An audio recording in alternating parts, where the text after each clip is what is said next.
नमस्कार। आज हम फिर से हाजिर हैं। कार्यपालिका का जो हमारा टॉपिक चल रहा है उसका पार्ट नंबर 3। पार्ट नंबर 1 में हमने कार्यपालिका का जो व्यवहारिक अध्ययन था या प्राथमिक जो परिचय था उसके बारे में अध्ययन किया। उसके अलावा जो राष्ट्रपति है उसका निर्वाचन प्रक्रिया है वो पढ़ी। कार्यपालिका के पार्ट 2 में हमने राष्ट्रपति की जो शक्तियां हैं उसका अध्ययन किया। आज हम पार्ट 3 में प्रधानमंत्री और मंत्रिपरिषद के बारे में अध्ययन करते हैं। वास्तव में प्रधानमंत्री का जो नियुक्ति है वो किस प्रकार किया जाता है, किन किन शक्तियों का प्रयोग करता है, मंत्रिपरिषद का गठन कैसे होता है और मंत्रिपरिषद शक्तियां हैं वो कैसे या कौन कौन सी जो शक्तियां हैं मंत्रिपरिषद की वो होती है। तो सबसे पहले हम बात करते हैं प्रधानमंत्री और मंत्रिपरिषद की। प्रधानमंत्री होता क्या है? प्रधानमंत्री होता क्या है? प्रधानमंत्री संसदीय दल का नेता होता है या संसद में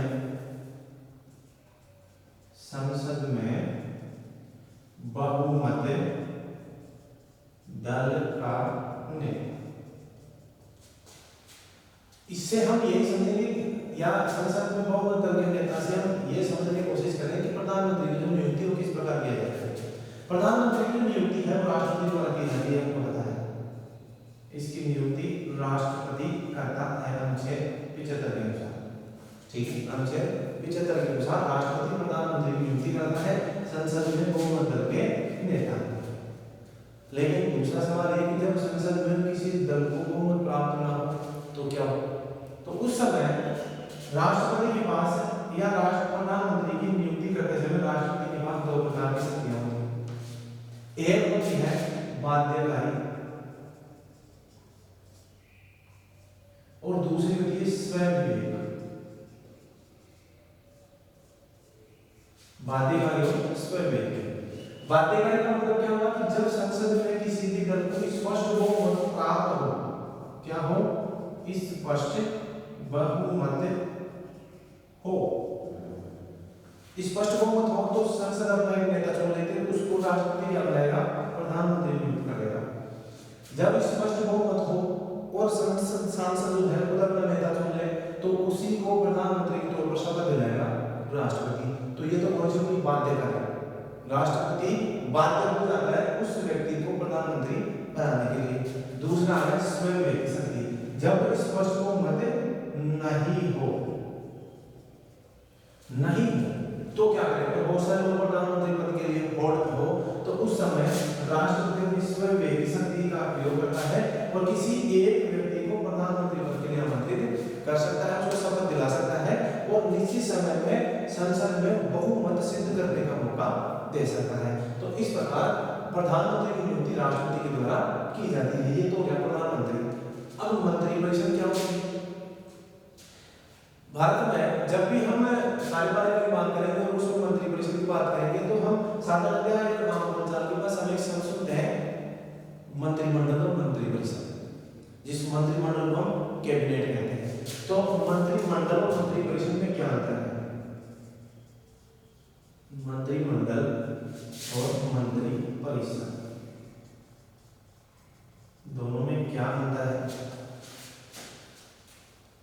मंत्रिमंडल मंत्रिपरिषद का भाग होता है। कहने का मतलब मंत्रिमंडल मंत्रिपरिषद का ही एक अंग होता है। और कहने का मतलब ये हुआ कि मंत्रिमंडल को मंत्रिपरिषद को 3 भागों में बांटा था। मंत्रियों के 3 प्रकार के हैं, जस्ट हम आगे बढ़ेंगे। एक होता है मंत्रिमंडल जो हो गया कैबिनेट, जिनको हम कहते हैं कैबिनेट। दूसरे हो गए स्वतंत्र प्रभार वाले, जिनको हम राज्य मंत्री कहते हैं, राज्य मंत्री। और एक होता है उपमंत्री। ठीक है, 3 प्रकार का मंत्रिपरिषद होता है। मंत्रिपरिषद 3 भाग, कैबिनेट, राज्य मंत्री, उपमंत्री। कैबिनेट में महत्वपूर्ण मंत्री होते हैं। मैं वो क्या साधारणतः मीटिंग्स होती है, कैबिनेट की मीटिंग होती है, उसमें महत्वपूर्ण जो अपने विभाग के उसमें मुख्य होते हैं। तो इस प्रकार मंत्रिमंडल या कैबिनेट जो है वो मंत्रिपरिषद का ही एक अंग है।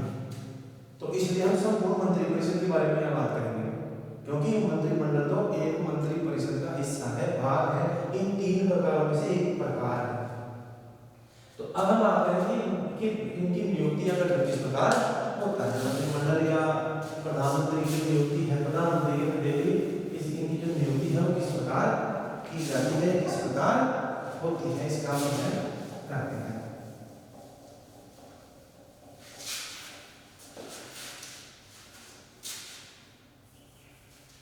नंबर 1 गठन।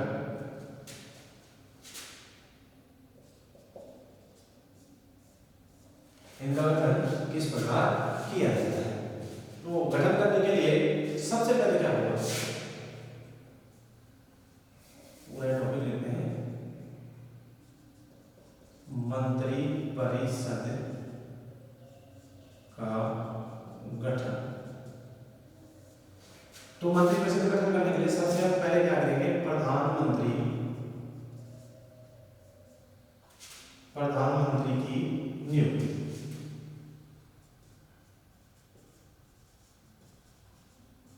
सबसे पहला काम ये होगा कि मंत्री परिषद गठन के समय प्रधानमंत्री की नियुक्ति होगी। क्यों होगा, ऐसा क्यों है? हमारा संविधान का जो अनुच्छेद है कौन सा, 74, अनुच्छेद 74 क्या कहता है कि राष्ट्रपति की समस्त शक्तियां एक मंत्री परिषद में निहित होंगी। हमने जब राष्ट्रपति का शक्तियां पढ़ा था तो उसमें देखा था कि राष्ट्रपति की जो समस्त शक्तियां है, या राष्ट्रपति की समस्त शक्तियों का प्रयोग स्वयं या अपने किसी अधीनस्थ अधिकारी के माध्यम से करेगा। वास्तव में अधीनस्थ अधिकारी यही होते हैं, यही। तो अनुच्छेद 74 कहता है राष्ट्रपति की समस्त शक्तियां एक मंत्री परिषद में निहित होगी, जिसका मुखिया कौन होगा, प्रधानमंत्री। इसका मुखिया होगा प्रधानमंत्री। तो इस प्रकार जब भी हम राष्ट्रपति की शक्तियों की बात करते हैं तो उस समय, या हम प्रधानमंत्री की जो शक्तियों की बात करते हैं तो उस समय सबसे पहला राष्ट्रपति जो है प्रधानमंत्री की नियुक्ति की शक्ति के तौर पर अपनी शक्ति का प्रयोग करता है। अब इसके बारे में मैंने हमने बताया है कि कैसे की जाती है, कौन करता है। तो प्रधानमंत्री की नियुक्ति कौन करेगा, राष्ट्रपति द्वारा। अब राष्ट्रपति द्वारा की जाती है, अनुच्छेद वही 75। सारी शक्तियां हैं मंत्री परिषद में होगी, और जैसे आगे चलेंगे मंत्री परिषद का मुखिया होगा कौन, प्रधानमंत्री। अनुच्छेद 75 के अनुसार राष्ट्रपति द्वारा इसकी नियुक्ति की जाती है। दो प्रकार की शक्ति ऐसी होती है, जैसे मैंने बताया अभी, एक बाध्यकारी और दूसरी कौन सी होगी, स्वयं विवेक। दो प्रकार की शक्ति होगी, बाध्यकारी और स्वयं विवेक। बाध्यकारी कौन सी होगी, जब संसद में किसी भी दल को स्पष्ट बहुमत प्राप्त हो और वो अपना जो संसद सांसद है अपना नेता चुन ले, तो राष्ट्रपति बाध्य होता है कि उसी व्यक्ति को प्रधानमंत्री बना दे। स्वयं जब स्पष्ट बहुमत प्राप्त नहीं हो तब क्या करेगा, राष्ट्रपति अपने स्वयं के अनुसार किसी व्यक्ति को आमंत्रित कर सकता है। ठीक है। नंबर 2, अब क्या होगा, मंत्रियों का चयन।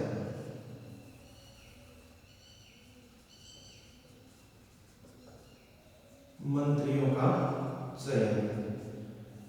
अभी मैंने यहाँ लिखा है कि समस्त शक्तियां मंत्री परिषद में निहित होगी, जिसका मुखिया कौन होगा, प्रधानमंत्री होगा। तो हमने प्रधानमंत्री बना दिया, ठीक है। हमने एक नेता बना दिया जिसको हम कह सकते हैं टीम लीडर। टीम लीडर बना दिया, टीम लीडर हो गया। अभी टीम लीडर या कप्तान जो है वो अपनी एक टीम बनाए, वो तय करेगा।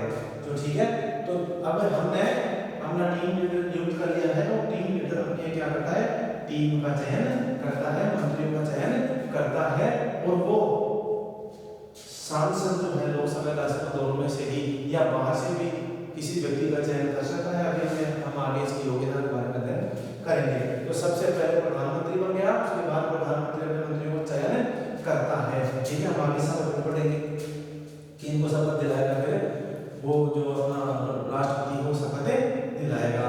नंबर 3 चयन हो गया, तो फिर क्या होगा, मंत्रियों में कार्यों का विभाजन। टीम बन गई, टीम का कप्तान बन गया, टीम बन गई। अब टीम का कार्य बटेगा कि ये जो फला व्यक्ति है, जैसे फॉर एग्जाम्पल क्रिकेट टीम से एग्जाम्पल ले लेते हैं, 11 खिलाड़ी होते हैं, एक होता है कप्तान, बाकी 11 खिलाड़ी होते हैं। अब कौन फर्स्ट आएगा, कौन सेकंड आएगा, कौन बॉलिंग करेगा, कौन फील्डिंग करेगा, ठीक है, कौन कीपिंग करेगा, ये सब कुछ जो है वो अपनी योग्यता के अनुसार जो कप्तान है वो तय करता है कि किस कौन व्यक्ति फील्डिंग करते समय किस प्रकार की योग्यताओं का पालन कर रहा है, तो उसको उसी जगह पर डिप्लॉयड मतलब उसको खड़ा किया जाता है। तो मंत्रियों का चयन मतलब टीम का निर्माण करने के बाद टीम के अंदर काम का विभाजन कर दिया जाता है कि भला टीम के अंदर जो भी सदस्य हैं वो कौन कौन से काम करते हैं और किन किन कामों को वो आराम से कर सकते हैं। इस प्रकार इनके कार्यों का विभाजन कर सकते हैं, करता है प्रधानमंत्री। नंबर 4 योग्यता। मंत्रियों के लिए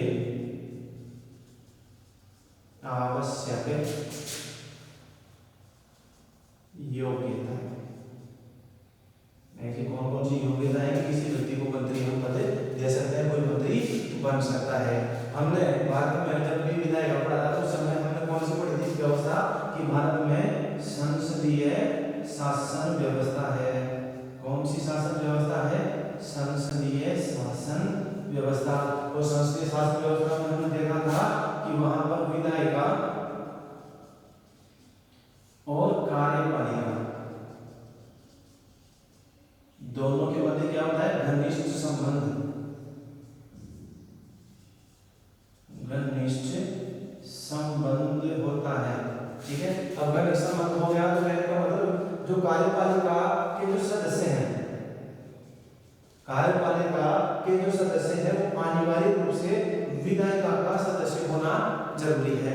तो इसलिए इन घनिष्ठ संबंध ये कैसी प्रकार का क्या होता है कि कार्यपालिका के जितने भी मेंबर हैं, मतलब जितने भी मंत्रिपरिषद के मंत्री जो लोग हैं, प्रधानमंत्री है इंक्लूडिंग, वो विधायिका के मेंबर सदस्य होना अनिवार्य है। तो इसीलिए सबसे पहली योग्यता तो क्या होगी को उसको संसद का सदस्य होना क्या है? अनिवार्य है। बहुत बार क्या होता है कि संसद का सदस्य नहीं होता है, संसद का सदस्य नहीं होता है। अगर संसद का सदस्य नहीं है, बाहर से कोई व्यक्ति या संसद से लोकसभा और राज्यसभा दोनों में से हो सकता है, तो बाहर से कोई व्यक्ति अगर मंत्री पद पर नियुक्त किया जाता है तो उससे 6 माह के भीतर, यहाँ क्लोज क्या हो गया, 6 माह के भीतर उसको संसद का सदस्य होना अनिवार्य है। अगर संसद का सदस्य 6 माह के भीतर नहीं होता है तो उसको अपना मंत्रिपरिषद का जो पद है या जो अपना मंत्री पद है वो छोड़ना पड़ता है। मान लो प्रधानमंत्री नियुक्त कर दिया कोई आदमी, उसको बाहर से अपॉइंट कर दिया, या जो संसद के सदस्य हैं उन्होंने अपना एक नेता चुन लिया बाहर से, तो क्या होगा?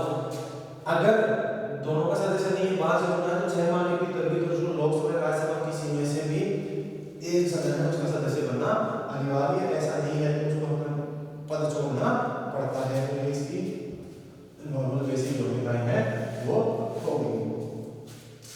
नंबर 4 शपथ। नंबर 5 शपथ ग्रहण। हमने क्या कर लिया? कप्तान बना लिया, टीम बना ली, टीम के कामों को बांट दिया, टीम के लिए योग्यताएं हो गई। अब उनके लिए जो शपथ ग्रहण है वो कौन कराएगा?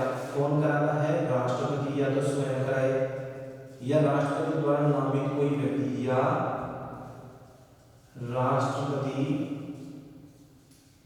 द्वारा नामित कोई व्यक्ति क्या करेगा? इनको शपथ दिलाएगा। कौन कौन सी? 2 प्रकार की शपथ होती है, एक होती है पद की और नंबर 2 कौन सी? गोपनीयता की। 2 प्रकार की शपथ इनको दिलाई जाती है, राष्ट्रपति द्वारा या राष्ट्रपति द्वारा कोई नामित व्यक्ति, या राष्ट्रपति स्वयं दिलाए या राष्ट्रपति द्वारा नामित कोई व्यक्ति है। पद और गोपनीयता 2 प्रकार की इनको शपथ दिलाई जाती है। नंबर 5 हो गए। नंबर 6 आएगा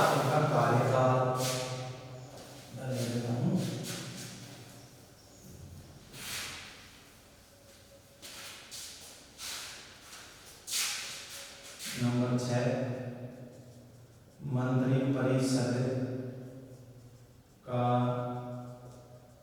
कार्यकाल कितना होगा?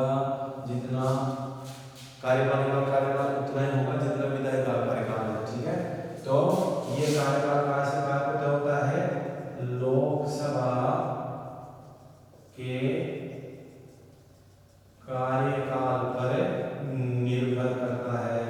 ठीक है, अगर लोकसभा 5 साल चल रही है तो कार्यपालिका भी 5 साल के लिए चलेगी, क्योंकि हमने देखा है विश्वास जो प्रस्ताव आता है वो कार्यपालिका के खिलाफ आता है। कार्यपालिका जब भी हट जाएगी तो लोकसभा अपने आप ही भंग हो जाती है।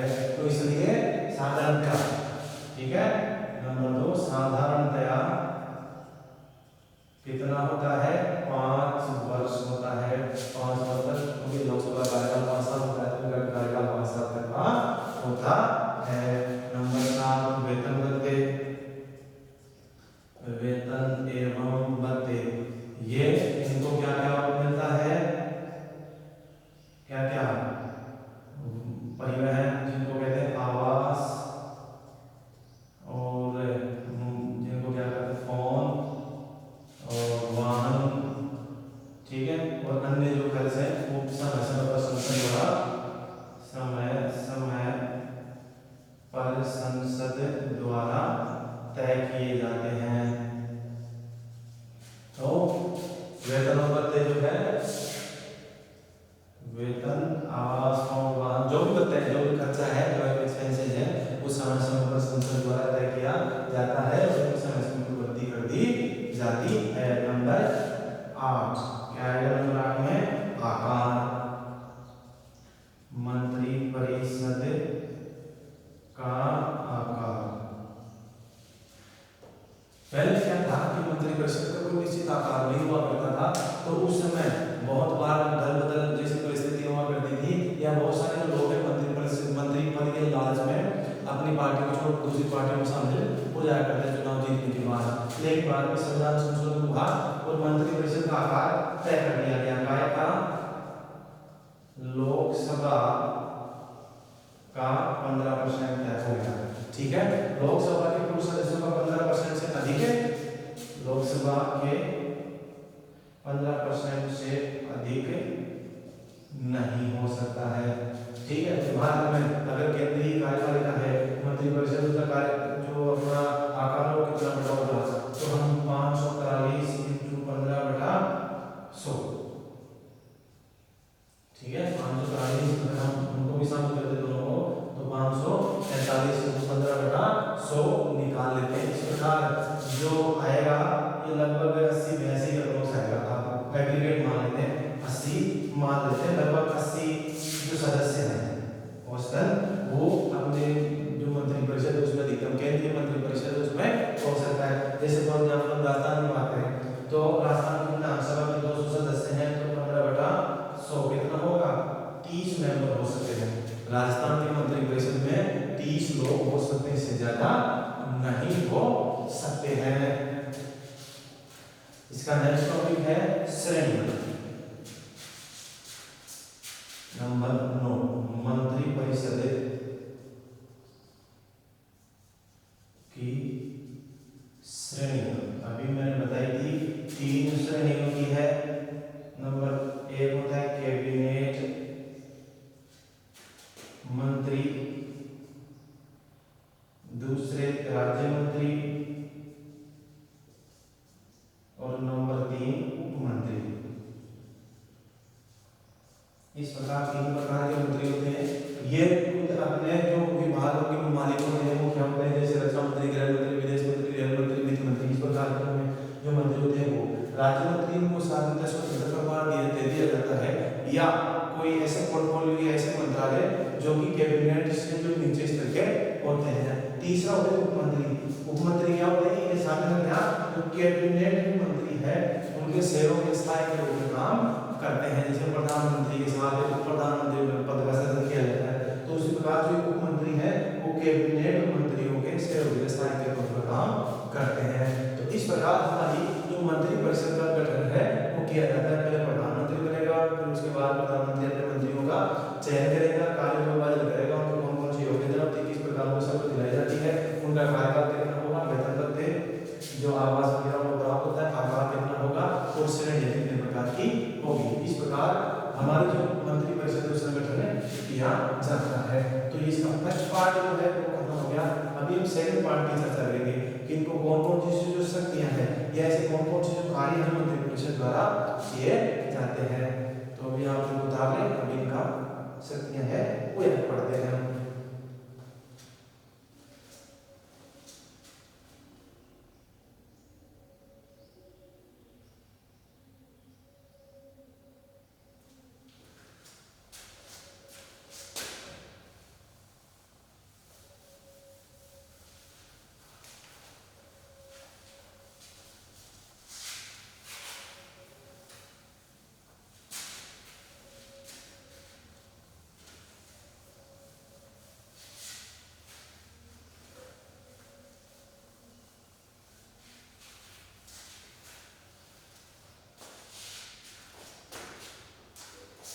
इसका सेकेंड भाग पढ़ते हैं, क्या आएगा, मंत्री परिषद। हम लिख देते हैं मंत्रिमंडल की शक्तियां। पहले हमने पढ़ा इसका गठन, अब पढ़ते हैं इसकी शक्तियां। तो एक्चुअल में होती क्या है, मंत्री परिषद जो है वो हमने देखा था अभी राष्ट्रपति की समस्त शक्तियों की वास्तविक प्रयोग करता।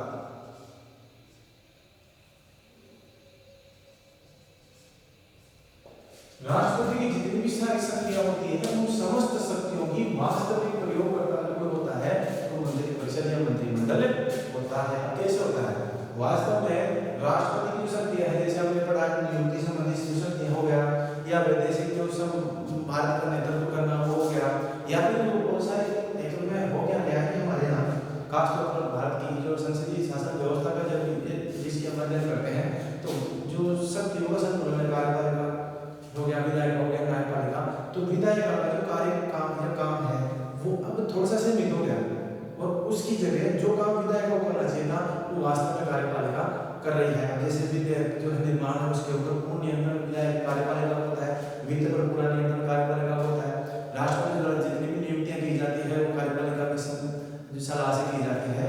तो भारत की संसदीय शासन व्यवस्था का जो हृदय है वो हम इसको कार्यपालिका को कह सकते हैं कि जिसके बगैर भारत की जो वास्तव में जो शासन है उसकी कल्पना हम नहीं कर सकते। तो हम इसको शासन का हृदय कहा जा सकता है। शासन का हृदय कहेंगे तो इसको कोई ज्यादा अतिशयोक्ति नहीं होगी, क्योंकि अब ऐसे को कैसे कह सकते हैं इस शासन का हृदय क्यों कहा जाता है। जब इसकी शक्तियों के बारे में अध्ययन करेंगे, इनकी शक्तियों को समझने की कोशिश करेंगे तब एक में समझ में आएगा कि इस प्रकार शासन का अध्ययन है। तो नंबर 1 हम इसकी शक्तियों को पढ़ लेते हैं। राष्ट्रीय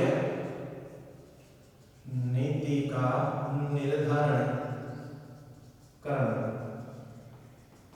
राष्ट्रीय नीति का निर्धारण करना कि भारत में कौन सी जो वित्तीय नीतियां होंगी,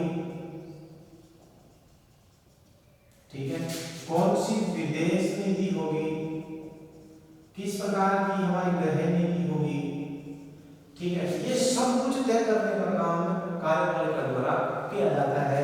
अभी जैसा मोदी ने डिमोनेटाइजेशन क्या बोलते हैं विमुद्रीकरण किया, विमुद्रीकरण किया तो उसमें विधायक का कोई रोल नहीं था, विधायक का कोई रोल नहीं था, काम कार्यपालिका ने किया और पूर्ण नियंत्रण जो था वो कार्यपालिका का था। विदेश में दूसरे देशों के साथ चाइना के साथ हमारे कैसे संबंध है, पहले कैसे थे आज कैसे हैं, हम पाकिस्तान के साथ कैसे संबंध है, पहले कैसे थे आज कैसे हैं। तो जो सरकारें हैं वही तय करती है, उसमें विधायक का खास रोल नहीं होता, उसकी खास रोल नहीं होता है। गृह नीति जो है आज से वो पहले एक अलग प्रकार की जो गृह नीतियों का इम्प्लीमेंटेशन किया जाता था, अब अलग आ गई, मोदी गवर्नमेंट आ गई, 360 आ गया, ट्रिपल तलाक उसको हटा दिया गया। तो कहने का मतलब ऐसी बहुत सारी नीतियां हैं जो कि सरकार या कार्यपालिका के साथ ही आती है और कार्यपालिका के साथ ही चली जाती है। तो राष्ट्र की कि जो नीतियां वास्तव में नीतियां हैं वो कैसी होगी, कार्यपालिका तय करती है, ना कि विधायिका तय करती है। नंबर 2, कानून निर्माण पर नियंत्रण कैसे होता है? कानून निर्माण का कार्य कौन करता है? विधायिका करती है, सीधी सी बात है। थोड़ा सा इसको समझने की कोशिश करना। कानून निर्माण का कार्य करेगी विधायिका, ठीक है, लेकिन कानून को पेश कौन करेगा? कार्यपालिका करेगी, ठीक है। और कार्यपालिका कौन होती है? जिसको विधायिका में क्या होता है? बहुमत होता है, ठीक है। समझने की कोशिश करना।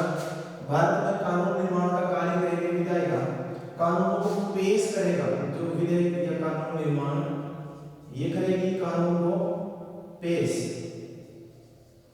करेगी कार्यपालिका। और कार्यपालिका कौन होती है? विधायिका में जिसको बहुमत होती है उसी कार्यपालिका का निर्माण किया जाता है। और कानून का निर्माण कैसे होगा? विधायिका में बहुमत के आधार पर होगा। तो विधायिका जो भी कानून पेश कार्यपालिका जो भी कानून पेश करती है उसको कौन पास करेगा? विधायिका पास करेगी। तो अपने आधार पर निर्मित कानूनों को लागू करवाने के लिए विधायिका से पास करवाने की जो संपूर्ण जिम्मेदारी है वो किसकी होती है? कार्यपालिका की होती है। कि किस प्रकार के सवाल आएंगे, उनको कैसे जवाब देना, इस कानून में कौन सी पेशियां होंगी, उनके ऊपर किस प्रकार का जो नियंत्रण है वो करेंगे। तो ये संपूर्ण जो नियंत्रण है वो किसके द्वारा किया जाता है? कार्यपालिका द्वारा ही किया जाता है। कि कानून का प्रारूप कैसे होगा, इसको कैसे लागू करेंगे, ठीक है। ये संपूर्ण कार्यक्रम है वो कार्यपालिका द्वारा ही तय किया जाता है। नंबर 3 हो गया कार्यपालिका पर सर्वोच्च नियंत्रण। कार्यपालिका पर नियंत्रण करती है विधायिका, लेकिन वास्तव में इसके ऊपर नियंत्रण कौन करता है? खुद कार्यपालिका ही करती है। क्योंकि इनमें आपस में कार्यपालिका का हमारे अंदर कार्यपालिका काम कैसे होता है? सामूहिक प्रतिबद्धता के सिद्धांत के आधार पर या सामूहिक उत्तरदायित्व के सिद्धांत के आधार पर किया जाता है। तो ये स्वयं अपने ऊपर नियंत्रण करने का काम करती है। क्योंकि होता क्या है? क्या होता है? सामूहिक उत्तरदायित्व का सिद्धांत होता है। नंबर 4, वित्तीय कार्य। वित्तीय कार्यों में हमको पता है कि सारी संख्या वित्त पर नियंत्रण का संपूर्ण अधिकार किसके पास होता है? लोकसभा के पास। लेकिन जो जैसे भारत का जो बजट है वो कौन पेश करेगा? वित्त मंत्री पेश करेगा। बजट पर नियंत्रण, ठीक है, जैसे फॉर एग्जांपल वित्त मंत्री हो गया, ठीक है। या जो धन विधेयक है, धन विधेयक का प्रस्तुतिकरण कौन करेगा? धन विधेयक हमेशा आपको पता है कि सीधे धन विधेयक होते हैं, सारे सरकारी विधेयक होते हैं, सरकार के किसी मंत्री द्वारा पेश किए जाते हैं। और वो किस मंत्री द्वारा पेश किया जाएगा? सीधी सी बात है, कार्यपालिका हो गया। तो उसका संपूर्ण जो खाका है, संपूर्ण जो नियंत्रण कार्यपालिका के पास होता है। उसके अलावा नंबर 5 देते हैं वैदेशिक संबंधों का संचालन। अभी हमने देखा किस प्रकार की विदेश नीति होगी, ये हमारी कार्यपालिका ही तय करती है। तो वैदेशिक संबंधों के संचालन में संपूर्ण महत्वपूर्ण जो भूमिका है वो कार्यपालिका की ही होती है। कार्यपालिका की जो नीतियां हैं, कार्यपालिका के जो सिद्धांत है, कार्यपालिका की विचारधारा ही तय करती है कि संबंधित देश के साथ किस प्रकार के जो नियम या विदेश जो संबंध है वो तय किए जाते हैं। इसका मैंने उदाहरण दिया कि पाकिस्तान के साथ हमारी जो पिछली सरकार थी उनका अलग संबंध थे, वर्तमान सरकार का अलग प्रकार का संबंध है। अमेरिका से देख ले, फ्रांस से देख ले, रूस से देख ले, चीन से देख ले, हर देश के साथ सरकार बदलने के साथ ही जो नीतियां हैं वो बदलना शुरू हो जाती है, संबंध बदलना शुरू हो जाता है। नंबर 6 लास्ट टॉपिक है वो हम यहाँ ले लेते हैं जो नियुक्ति है संबंधी कार्य, जितने भी नियुक्ति की जाती है, किस किस की नियुक्ति, जैसे हमने कहा राष्ट्रपति द्वारा राज्यपाल की नियुक्ति की जाती है, जो न्यायाधीश हैं उनकी नियुक्ति की जाती है, उसके अलावा जो संघ लोक सेवा आयोग है उसके अध्यक्षों की नियुक्ति की जाती है, उसके अलावा विदेशों में राजदूतों की नियुक्ति की जाती है। ये सारी जो नियुक्ति है वो राष्ट्रपति द्वारा की जाती है, लेकिन व्यवहार में प्रधानमंत्री और मंत्रिपरिषद की सलाह या मंत्रिपरिषद के सुझाए हुए नाम ही राष्ट्रपति जो है वो गठन करता है, उन्हीं को इन संबंधित पदों को नियुक्त करता है। तो इस प्रकार नियुक्ति के संबंध में भी जो राष्ट्रपति की संपूर्ण जो शक्तियां है उसका प्रयोग मंत्रिपरिषद या मंत्रिमंडल द्वारा किया जाता है। तो इस प्रकार हमारा जो कार्यपालिका का जो तीसरा टॉपिक था, तीसरा जो भाग था प्रधानमंत्री और मंत्रिपरिषद खत्म होता है, कार्यपालिका यही खत्म होती है। नेक्स्ट वीडियो में हम भारतीय न्यायपालिका है उसका अध्ययन करना शुरू करते हैं। जय हिंद, जय भारत, जय भारत।